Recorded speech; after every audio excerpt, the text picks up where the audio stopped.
Welcome back.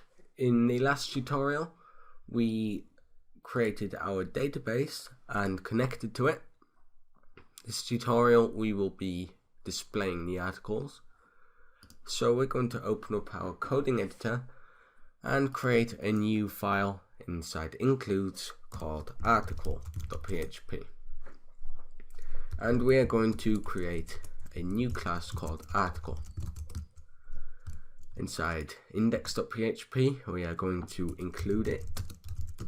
So include once, include /article.php, and we are going to instantiate the class and assign it to a variable.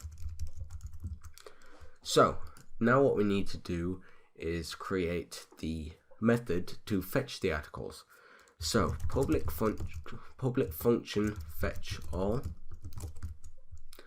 Now inside here we need to retrieve the articles from the database, and to do that we need access to this variable here. Unfortunately inside functions we don't have access to it unless we make it global, which we are going to do now. So global PDO. Now we can use that variable freely. So what we want to do is PDO prepare, and inside here we will enter our SQL, select all from articles. Then we need to, first we need to assign this to a variable. Then we need to execute the query. And now we are just going to return query fetch all.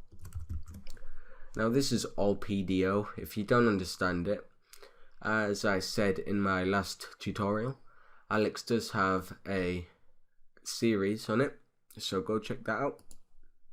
Anyway, back in here, we need to assign the variable articles to this method.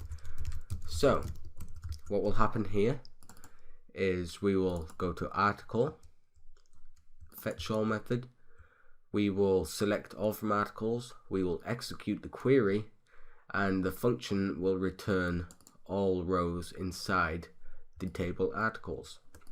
So if we just print our articles, we should see our data like so. So what we need to do now is make this dynamic. So we are going to use a for each loop. If you don't know what a for each loop is, it's basically saying for every element in the array, do everything inside the loop.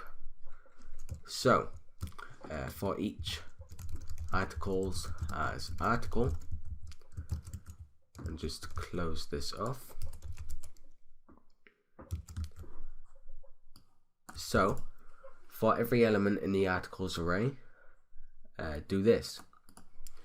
So what we need to do now is make this actual data dynamic. So we're going to change this ID here to article ID. So we're going to echo out article ID, and here we're going to change this to the article title. So echo article title, and in here we are going to, well, things are going to get a little more complicated here because we will be using the date function. So we just echo PHP echo date, and in the first parameter we enter the format that we want the date to be. So I'll just say LJS. L means a shortened version of the day. So if it was Tuesday, it would be shortened to Chew, and JS means the number, and the little TH or the ND, if you know what I mean. And as a second parameter we are going to pass the actual timestamp. So article timestamp. So we're just going to say posted. So there we go. I just want to make one small adjustment to this. if we add a rule to our CSS, change the color to 999 and the text decoration italic, sorry, font style, is it? Yep. So that looks much better in my opinion. So that is all for this tutorial. In the next one we will be creating the actual display page. So we will be echoing out we will be displaying the actual article